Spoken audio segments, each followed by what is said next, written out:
Hei! Hei! Me ajateltiin tehdä ruokaa Jamie Oliverin tyyliin. Vähän vaihtelua opiskelijoiden makaroni-tonnikalapapereihin. Valittiin semmonen ohje, joka on Jamien mielestä mahtava. Eli spagettia, chiliä, anjovista ja pangritaattaa. Tällaiset ruuat pitäisi Jamien mukaan syntyä aineista, jota löytyy jokaisen kaapista. Eli me ei käyty edes kaupassa. Aloita pangritaattan tekemisestä. Ja pangritaatta meinaa valkosipuliöljyssä paistettuja leivänmuruja. Leivänmuru. Kaada paksupohjaiseen pannuun oliiviöljy. Lisää hienonnettu valkosipulin kynsi, Valkosipulin kynsiä ei ole, mutta jauhettuna. kourallinen timjamia, Timjamia, sehän on vihreetä. Ja tässä olisi rosmariinia. Se on vihreetä. Vähän jotain vihreätä.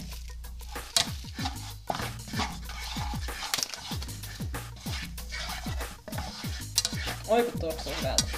ja Mä leivänmuru. luulen, että mulla on jäänyt tänne leikkuulaudalle niitä. Sekoittele pari minuuttia, kunnes leivänmurut ovat todella rapeita ja kullanruskeita. Mausta ripottelemalla päälle hiukan suolaa ja vastarauhittua mustavippuria. 1 pussi kumpaakin riittää, niin jää sitten myöhemmäksikin näitä muihinkin.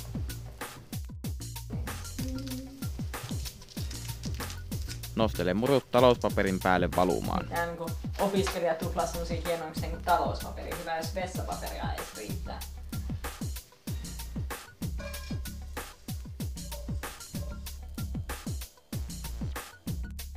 Käytä parasta kuivattua spagettia, mitä saat käsiisi. Näitä mä sain käsiini. Keitä spagetit suolalla maustetussa vedessä al denteksi. Kuumenna sillä välin pannussa neitsyt oliiviöljy. Neitsyttä tai ei.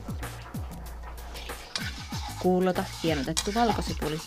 Kun sipuli alkaa pehmetä, lisää anjovikset. Anjovista meillä ei ollut, mutta tonnikalaahan löytyy aina kaapista.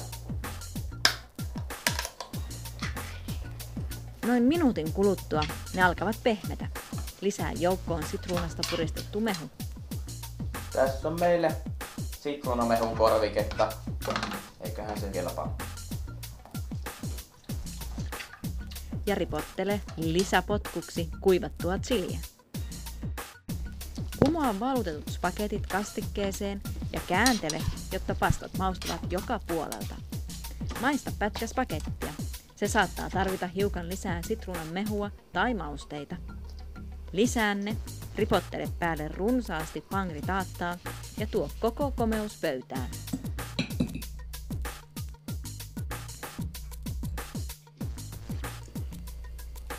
No kyllä nyt aina tonnikaa ja makaroni voittaa. Ehdottomasti.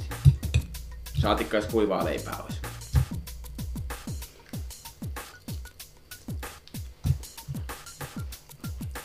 Tää on oikeesti yllättävän hyvää. Niin muuten on.